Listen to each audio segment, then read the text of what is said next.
ఎన్నికలకు ముందేమో మరి స్పష్టంగా చెప్పారు, ఇప్పుడే మీరు విన్నారు రాహుల్ గాంధీ గారు చెప్పిన మాట, మేము ఇది మా గ్యారంటీ, గాంధీల గ్యారంటీ, ఖచ్చితంగా గ్యారంటీ ఇవ్వడమే కాదు ఈ గ్యారంటీని అమలు చేసే దిశగా మొట్టమొదటి కేబినెట్ సమావేశంలోనే చట్టబద్ధత తెస్తాం, అంటే చట్టమే చేస్తామన్నాడు.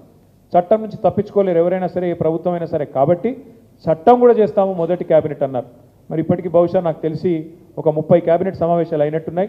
ఇంతవరకు అతి లేదు గతి లేదు, చట్టబద్ధత విషయంలో మాట లేదు. గ్యారంటీ కార్డులు అన్నారు, బాండ్ పేపర్ల మీద రాసిచ్చినారు, ప్రామిసరీ నోట్ల మీద ఆనాడు పిసిసి అధ్యక్షుడు సిఎల్పి లీడరు రాహుల్ గాంధీ గారు అందరూ సంతకాలు పెట్టి మరీ పంచినారు. ఇవాళ మరి మోసం చేసి తప్పించుకునే ప్రయత్నం చేస్తూ ఉన్నారు. కేసీఆర్ గారు చెప్పినట్టు అన్నవస్త్రం కోసం పోతే ఉన్నవస్త్రం పోయినట్టు అయింది వాళ్ళ తెలంగాణలోని రైతులు, నిరుద్యోగులు, అదేవిధంగా అన్ని వర్గాల ప్రజల పరిస్థితి. అందుకే ఈ కాంగ్రెస్ పార్టీ భరతం పట్టడానికి, కాంగ్రెస్ పార్టీకి బుద్ధి చెప్పడానికి, ఎందుకంటే మీరు ఈ ఒక్కసారి కూడా మళ్ళీ మోసపోతే రేపు ఇచ్చిన ఈ హామీలు కూడా మర్చిపోతారు, ఉన్న రైతు బంధు కూడా మాయమవుతుంది. దయచేసి గుర్తుపెట్టుకోవాలని చెప్పి మా సోదరులందరినీ కోరుతా ఉన్నాం. కాంగ్రెస్ గ్యారంటీ కార్డుకు విరుగుడు ఈ బాకీ కార్డు. అందుకే ఈ కార్డును ఇంటింటికి తీసుకొని పోవాలనే ఆలోచన చేస్తూ ఉన్నాం. దానిలో భాగంగా రేపటి నుంచే రాష్ట్ర వ్యాప్తంగా కూడా మేము ఈ కార్యక్రమాన్ని ముందుకు తీసుకొని పోతాం. ఒక్క మాటలో చెప్పాలంటే ఇప్పుడే పెద్దలు చెప్పినట్టుగా ఒక రైతులకు ఎకరానికి ఒక్క పంటకి ఒక సీజన్కే 15,000 బాకీ పడ్డది ఈ ప్రభుత్వం. అన్నదాతలకు 2 లక్షల రుణమాఫీ అన్నారు, ఇప్పటి వరకు సరిగ్గా చారాన కూడా రుణమాఫీ చేయలేదు.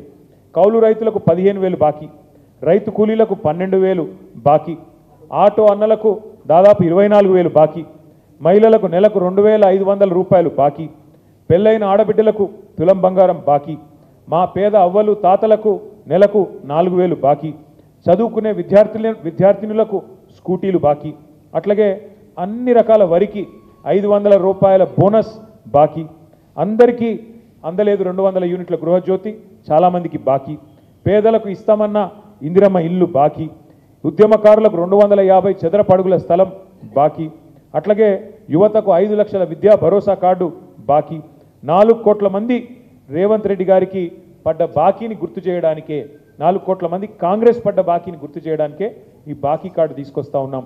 నేను మీడియాను కూడా కోరుతా ఉన్నా, కాంగ్రెస్ మోసం ఏదైతే ఉన్నదో దీన్ని ఇంటింటికి తీసుకొని పోయే క్రమంలో మీడియా సహకారం కూడా మాకు అవసరం. దయచేసి మీరు కూడా సహకరించాలని కోరుతూ రేపటి నుంచి అన్ని భాషల్లో, ఉర్దూలో, అదేవిధంగా తెలుగులో, అదేవిధంగా ఇంగ్లీష్లో, అన్ని భాషల్లో కూడా కాంగ్రెస్ నయవంచనను ప్రజలకు వివరించడానికి ఈ బాకీ కార్డుల కార్యక్రమాన్ని తీసుకున్నాం. ఇంటింటికి తీసుకొని పోతాం, తప్పకుండా ప్రజల్ని జాగృతం చేస్తాం. కాంగ్రెస్ మోసాన్ని మా మీద కేసులు పెట్టినా, మా మీద ఏ రకంగా మమ్మల్ని వేధించే ప్రయత్నం చేసినా భయపడేది లేదు.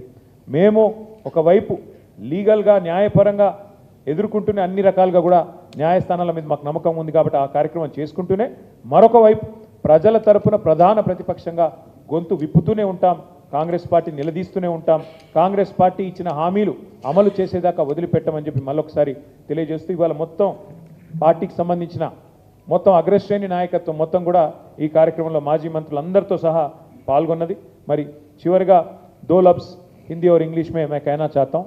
हमारे आज तेलंगाना में हमारे 4 करोड़ जो भाई और बहन हैं, उनके साथ कांग्रेस ने जो धोखा किया, उनके साथ जो गद्दारी कांग्रेस ने की, 420 वादे करके गारंटी कार्ड के नाम